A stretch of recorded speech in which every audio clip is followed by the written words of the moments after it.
So magandang hapon sa inyo mga giliw kong mag-aaral. Ngayong araw ay ating ipagpapatuloy ang ating talakayan tungkol sa mga panitikang naisulat sa panahon ng himagsikan at propaganda. Ngayong araw, kikilalanin natin ang mga taong sumulat at ano ang kanilang mga isinulat. Okay, sa paunang gawain natin, kilalanin ang mga tao sa larawan. Matutukoy nyo ba kung sino-sino ang mga taong ito? Okay, isa natin sa pinakauna. Okay, sa palagay ninyo, sino ang taong ito at ano ang naging ambag nito sa ating panitikan? Ayan, tama. Siya si Emilio Jacinto. Kilala si Jacinto bilang utak ng Katipunan. Meron ba kayong idea kung ano ang mga isinulat ni Emilio Jacinto? Tama. Siya ang sumulat ng Kartilya ng Katipunan, no? Ano yung Kartilya ng Katipunan? Ang Kartilya ng Katipunan yung mga batas o alintuntunin na sinusunod ng mga kasapi ng Katipunan o ng KKK. Next, matutukan nyo ba kung sino siya? Siya si Andres Bonifacio. Si Andres Bonifacio ang ama o nagtatag ng KKK, Kataas-asang Kagalang-galangang Katipunan, Anak ng Bayan. Sa palagay nyo, ano kaya ang mga nasulat ni Andres Bonifacio ng panahon ng pananako o panahon ng himagsikan at ng propaganda? Yes, isa sa mga naisulat niya ay ang Pag-ibig sa Tinubuang Lupa. Siya rin ang nagsalin ng Mi Ultimo Adios ni Jose Rizal sa Tagalog. Siya ang kauna-unahang tao na nagsalin nito sa Tagalog. Sino kaya naman to? Ikatatlo. Siya si Apolinario Mabini. So, si Apolinario Mabini ay kinilala bilang ginamit niya sa panulat, tinawag siyang paralitiko at ang bini. So, ano kaya yung mga isinulat niya? Isa-isahin natin yan mamaya sa ating pagpapatuloy ng ating aralin. So, panahon ng himagsikan, nagpatuloy ang pagtawag ng kalayaan, pakikibakal ng mga Pilipino dahil nanatiling bingi at bulag ang pamahalaan at simbahan. Pinagsanib ang panitik at tabak bilang sandata ng pakikipaglaban. So pag sinabi natin na panitik, ito ay panulat, tabak naman ay isang marahas na pamamaraan ng pakikilaban. Pawang pagtuligsa sa pamahalaan at simbahan ang naging laman ng bawat panitikan. Paghangad na makalaya ang Pilipinas sa inang Espanya at magkaroon ng sariling pamumuno ang mga tao sa Pilipinas, gayon din ang mga Pilipino sa simbahan. Tanging tula at sanaysay ang anyo ng panitikang palasak sa mga panahong ito. Kilala natin si Andres Bonifacio. Si Andres Bonifacio ay ama ng Katipunan, katulad na nasabi ko kanina, at siya din ay kilala bilang agapito bagumbayan sa kanyang panulat noong mga panahon ng propaganda at ng himagsikan. Isa sa kauna-unahan na nagsali ng Tagalog ng Mi Ultimo Adios ni Dr. Jose Rizal. Ito yung liham na isinulat ni Dr. Jose Rizal habang siya ay nakapiit.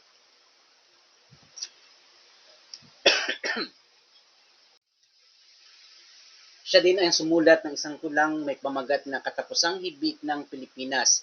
Ito naman ay tahasang nananawagan sa pagbaklas o paghiwalay ng Pilipinas sa inang Espanya.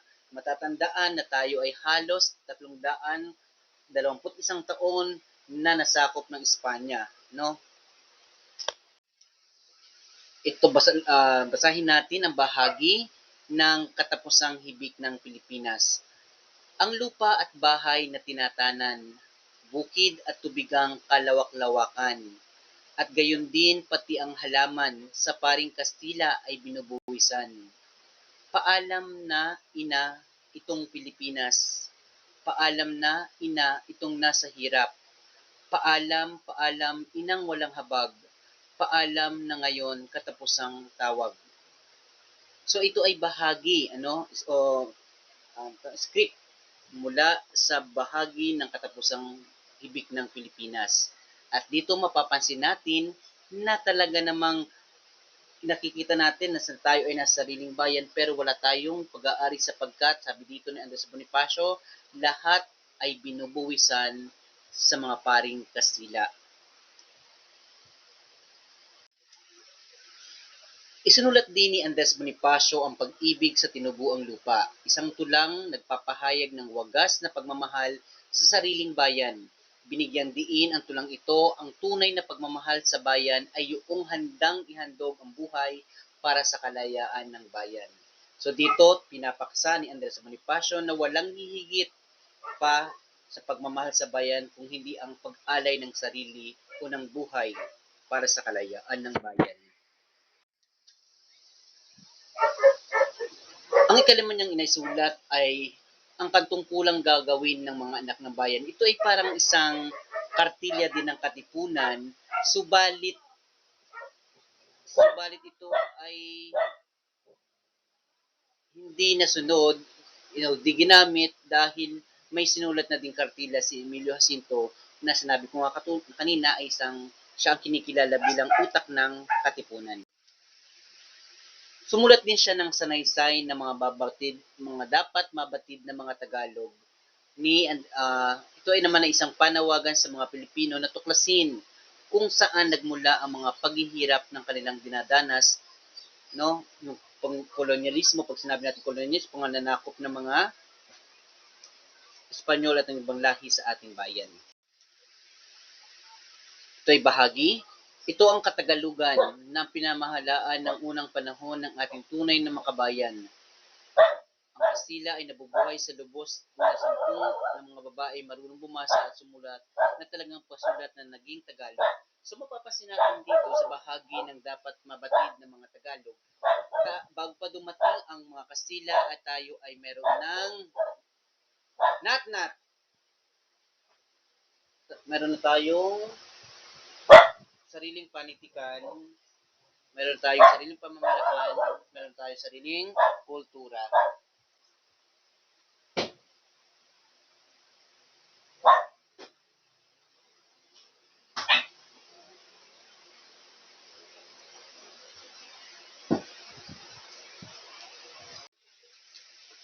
Itinuturo ng katwiran na huwag sayangin ang panahon sa pag-asa at sa pinangakong kaginawahan na huwag darating at mangyayari. Itinuturo ng katwiran ang tunay na umaasa sa ating sarili at huwag antayin sa iba ang ating kabuhayan.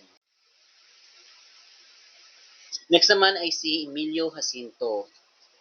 Emilio Jacinto, siya ay sinulat niya, sa tulad na sabi ko nina, ang kartilya ng katipunan na naglalaman ng 10 kautusan na dapat sundin ng mga kasapi ng samahan ng katipunan. So, hindi natin masyadong papaliwanag yan. No? So, ang buhay ay hindi ginugugol sa isang matayog at banal na layunin. Ay punong walang lilim kung hindi man ay nakalalasing damo. So, dito, maliwanag na hinambing ni Emilio Jacinto na ang buhay daw ay dapat hindi ginugugol sa isang matayog at banal na layunin. Nang ibig niya sabihin dito, dapat ang buhay natin ay magkaroon ng silbi, no? Para paglilingkod sa kapwa o paglilingkod naman sa bayan. Dahil tayo daw ay punong walang lilim, no?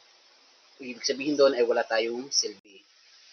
Ito lang nagpapahayag ito naman ang ikalawang sinulat, ang La Patria o sa bayang tinubuan. Ito lang nagpapahayag ng kanyang pag-ibig sa sariling bayan. Ipinapalagay na ito ang obra maestra ni Emilio Jacinto. So pag sinabi natin obra, ito yung pinakamagaling, maganda, pinaka-pulido, no?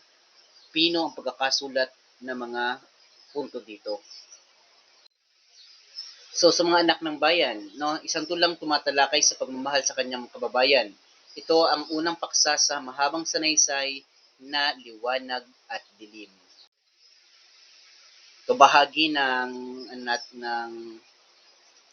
Bahagi siya. Sa iyo, anak ng bayan, anak ng dalita, na nagbabatang pumapasan ng madlang kabigatan sa balat ng lupa. Sa iyo ko ihahandog itong munting kaya ng kapus kong isip. Iyon ngang marapatin sapagkat inaalay ang isang pusong nabubuhay at nabubuhol sa iyo sa pamamagitan ng lalong tapat at pakikipagkapwa. Inaakala ko na kahit bahagya ay iyong kinabangan at ako may bibiyasa sa magandang paglalatag ng mga piling pangungusap ay aking pinangasang isulat. Mapalad ako kung makakabahid ng tulong na lalong ikaginhawan ng aking mga kababayan na siya kong laging matinding nais. At bakit di ko sasabihin, ang alaala ko'y baka wikain na ang mamuhunan ng buhay at dalita ay malabuan at maalimpungatan sa nagdaang mahabang pagkakahimbing at ang laman ng bungang matitira sa iyo'y ay wala kundi mapait na balat. Ito yung mga paksa sa dilim at liwanag. Ang tao ay nagpagkapantay-pantay, kalayaan, ang maling pananampalataya, ang bayan, ang pinuno at ang ningning at liwanag. Ang ningning ay nakasisilaw. Bahagi po ito ng ningning at liwanag. Ang ningning ay nakasisilaw at nakakasira sa paningin. Ang liwanag ay kailangan ng mata upang mapagwari ang buong katunayan ng mga bagay-bagay. Ang bubog kung tinatamaan ay nag-aapoy ng sikat ng araw, ay nagniningning ngunit sumasugat sa kamay ng nangaganyak na dumadampot. So hindi ko masyado muna ipapaliwanag ito. Sa susunod na natin ipapaliwanag kung ano yung bang tinutukoy ni Emilio Jacinto na dito ang ningning at ang liwanag. At ano ba dapat ang piliin ng isang tao o isang Pilipino. Apolinario Mabini. Siya ay kilala Bini o ang paralitiko. Sinulat niya ang Himagsikang Pilipino, naglalaman ng mga tala tungkol sa pakikipagdigma ng mga Pilipino laban sa mga Amerikano.